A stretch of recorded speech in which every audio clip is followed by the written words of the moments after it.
So some acidic cell carcinomas can have a lymphoid host response. Rồi đến ung thư biểu mô, ung tuyến cũng đôi khi cũng có những cái nền nhiều lympho vào.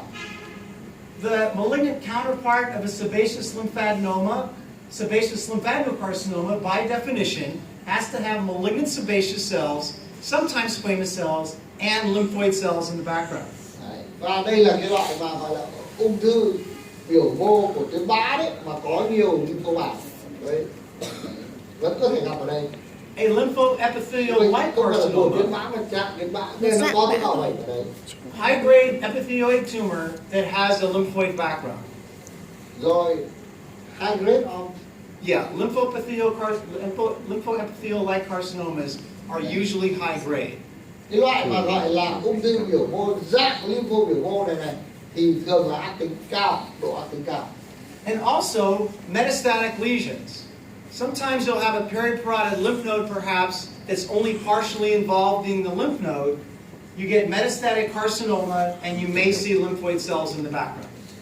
Và cuối cùng là một cái tổn thương di căn, tức là không phải là tuyến nước bọt nhưng mà là hạch di căn, trong một nó viêm nó chảy ra, ông trọng ông lại tưởng là tuyến nước bọt nhưng thực chất đó là hạch di căn. But notice, malignant neoplasms with myepithelial-derived stroma are not on this list.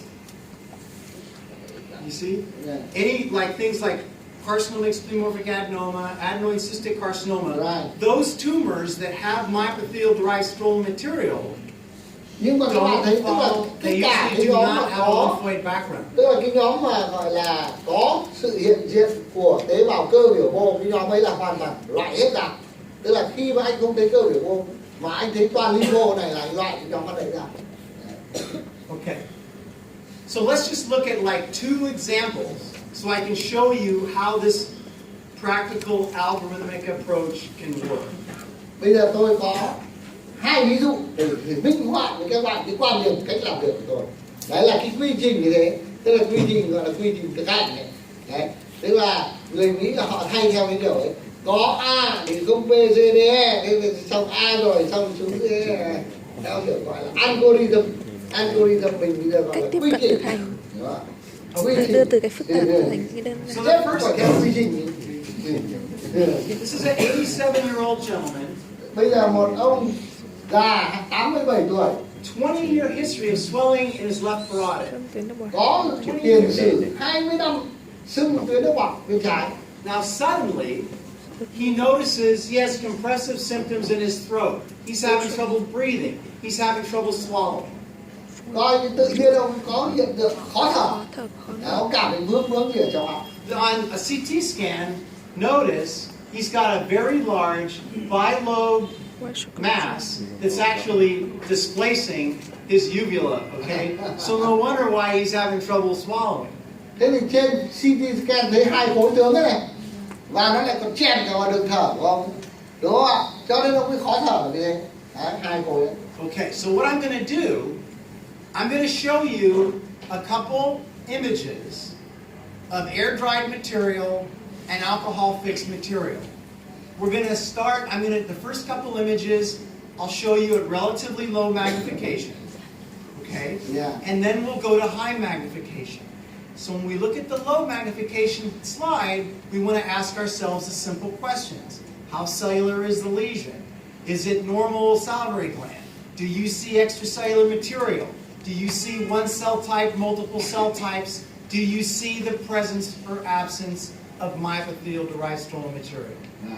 Tức là bây giờ tôi sẽ chiếu lên cho các bạn hình ảnh của nó trên cái tiêu bản mà để khô trong hoặc là cố định của cồn đấy, và theo cái gọi là quy trình của anh ấy, các bạn sẽ lần lượt cùng chúng ta cùng thảo luận xem nào là nó là loại gì, nên nó ra làm sao, tế bào một loại hay là đơn loại hay là nhiều loại để đi đến triển vọng. Here's image number 1. Đấy. Thế còn ông và tôi sẽ lần lượt từ cái độ phóng đại nhỏ đến phóng đại to. Okay. The background. Đây là xem background. Relatively clean here. There may be some extracellular debris occasionally. Okay. Các bạn thấy là cái nền tương đối sạch, có bảo ạ. Nhưng mà đôi khi các bạn nhìn thấy những cái mảnh vụn tế bào. One thing that air-dried stain is very good at, it stains extracellular myopathial material, this beautiful magenta, purple-like color. Which stain? The Giemsa stain, Giemsa. Quick, maybe good, more good, Giemsa, that category. So air-dried material. Đấy. Thế là câu này chắc thầy Vượng ở đây là thích đấy, đúng không? Tức là ông ca ngợi Giemsa với Deep Quick. I think the stain that you're using in your laboratory. Exactly. Yeah, exactly. Because we are poor, so Yeah. we use the Giemsa Yeah, it works. stain. Yeah. Tức là Giemsa là ông bảo tốt nhất là trong cái trường hợp mà gọi là phiến đồ mà để khô. Tức là cứ hay là khô rồi là nhuộm xì không? Cái màu của cái background lên rất đẹp các bạn. Đấy, nhuộm Deep Quick hay Giemsa. This right here. That's fibulary myopathial-derived stroma. Đấy. It's easy to see. Already, Yeah.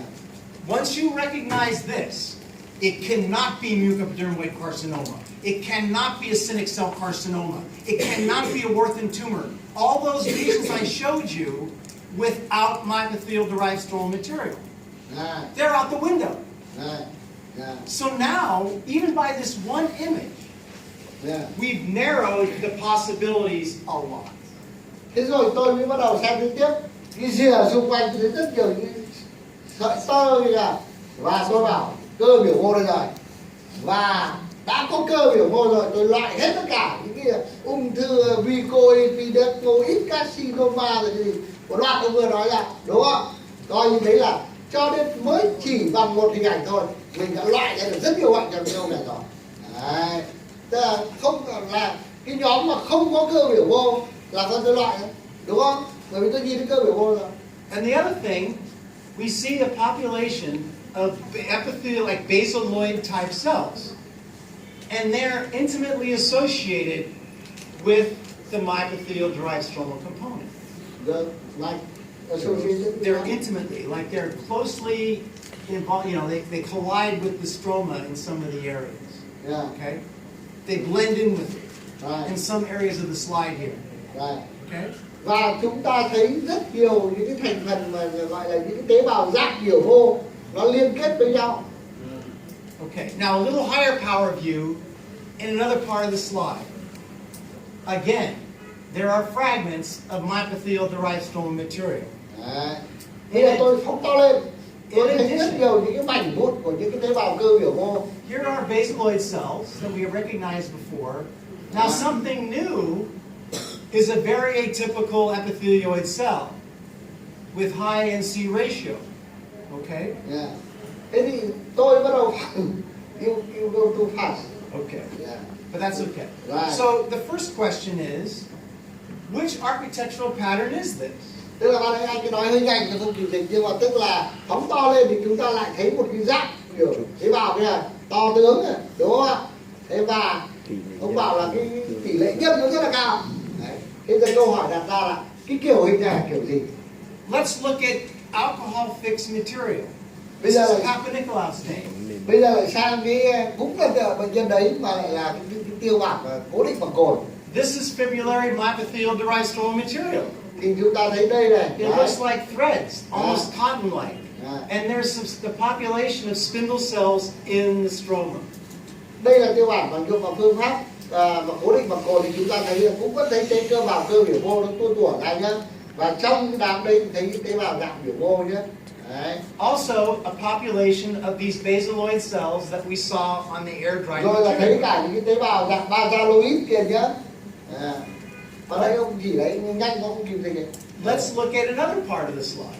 Đây là một cái phần khác của tiêu bản.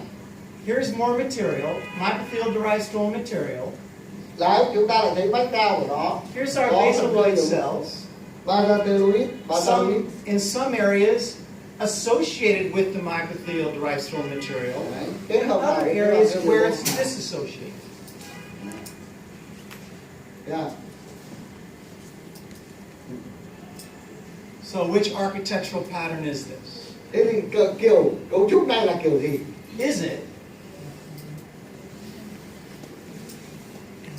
Is this mixed inflammatory? Yes or no? No. No. Good. Rồi, không Is có viêm, this- đúng không? A lymphocyte only pattern? No. No. Said primary. Is this It is an epithelial No. neoplasm proliferation without myopathial-derived stromal material? no. Is this an epithelial proliferation or neoplasm with abundant Yes. amount of myopathial-derived stroma? Yes. Yes. Yeah. Tức là đây là cái dạng, Is đây là cái this dạng an này. epithelial neoplasm with a scant amount of stroma? Myopathial. It was easy to see. No. Tức là rơi vào cái dạng mà tế bào Hỗn u hợp. mà lại có nhiều Is cơ this- biểu mô. An epithelial neoplasm or proliferation with a lymphoid background? No. No. Look how far you just got. Thế thì những cái này là gì? Nào. Cuối cùng kết luận. So what number? Number 4. À, Okay. Here's our lesion. thế giờ tổn thương này. Now imagine closing your eyes, your mind eyes, and drawing a cartoon in your mind. Coi như bây giờ mình khu trú nó vào cái nhóm 4 rồi. Bây giờ You mình nhắm mắt lại. might come up with this cartoon. Bây giờ nó phong phú Coi This như is là an mình nó kêu đỡ chán. là đang xem Cái họ truyền đạt cho mình nó đỡ chán nữa. Neoplasm with a abundant amount of myopathial-derived stromal composite. Làm sao học sinh đi học So ở thế nước ngoài là họ hay đưa từ cái we khó thành identified tiếp cận nó sẽ cách the major elements. The major của mình và elements tính giải are quyết liệt kê là mệt. the fibrillary myopathial-derived stromal component and the basaloid epithelial component as well. Thế thì như vậy chúng ta mới gọi là bây giờ mới gọi là đề công giác đi vào đây. Đó là từ đây bắt đầu gọi là suy ra cái cấu trúc tôi hiểu cái kiểu của ông rồi. À, như vậy là nó có hai thành phần. Một là dạng basoid, một là dạng rất nhiều cơ biểu mô. Here's our lesion. Ừ. Here's our cartoon. Remember, there's only 3 things in this category. Đấy, thế thì anh nhớ rồi. Mixed tumor, À, the most common lesion in this category. Malignant things, Đấy, nếu mà lành thì adenoid cystic, adenosystic, carcinoma explomorphic adenoma, Carcinoma. or I should say thêm một cái nền. or an epithelial myopathial carcinoma. cái u đa Now, chứ các sinh lông now we're at the Tức là point coi bây where giờ mình trở lại là cái nhóm ấy là như vậy là chỉ có một trong 4 cái này thôi. now we're at the point where these are the common lesions. These lesions, the common component is abundant amount of myopathial-derived stromal component. Now we're going to use a unique characteristics of these 4 lesions to help us decide what the answer is. Thế thì bây giờ sau khi mình định hình ra 4 cái này rồi thì lúc đấy mới là lúc mình cần cái gọi là quyết đoán của mình, kỹ năng này để xem là 4 cái tổn thương này thì nó sẽ là tổn thương nào trong cái nhóm này. Does anyone know which one of these lesions can we exclude right off the bat? Theo các bạn thì cái nào là loại ra ngay nhỉ? Benign. bình đại Okay, Yeah. I'm just talking about which one can we definitely exclude. Okay, you said benign. Yeah. Okay. Anh ấy bảo What nào else? đúng rồi. Cái gì? What Loại other- loại gì? Which of these malignant lesions can we exclude right now? Cái gì nữa? Tiếp theo. epitheliomy Adenoid carcinoma. Why?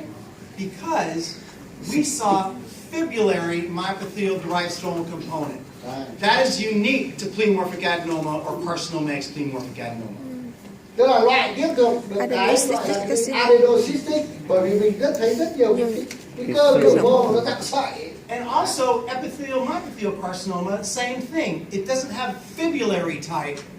Cái loại ở Of dưới kia myopathial-derived stromal cũng thế, component. không thể nào có cái gọi là dạng tơ, cái cơ dạng tơ thế. Cũng It's a vậy. homogeneous type. Ừ. Okay? So now we only have 2 choices. Như So vậy, this is an algorithm. You see how we're doing a step-by-step vậy sau khi process. mình loại ra rồi thì như vậy chỉ còn có 2 khả năng thôi. Đấy, tức là cái cách mình cứ loại dần này. So here's our lesion. Đấy, bây giờ tổn What do thương you của think mình the đây. answer is? Một bên là nhuộm bằng chắc là HNI đấy, một bên là diêm sa. Okay, this is how I sign the case out. À. Đây là trường hợp tôi phải. I think I know this is a pleomorphic adenoma, but I'm also worried. I'm worried that this is a carcinoma ex pleomorphic adenoma because of the significant cytologic atypia. However, I didn't go all the way because I didn't see necrosis and I didn't see a lot of mitotic activity. Ừ. And clinically, When you saw the CT, very lobulated, round lesion. Right. So we got to be a little careful. Right. Because if we tell the surgeon that it's definitive diagnosis of carcinoma and explanomorphic adenoma, this person's going to Right. because they're going to resect it and they're going to do a nerve resection. Right. I have to translate. That's this. okay. Thế là bây giờ đến cái đoạn anh em phải quyết định. Anh em phải quyết định cái anh bảo này. Tôi thì tôi nghĩ là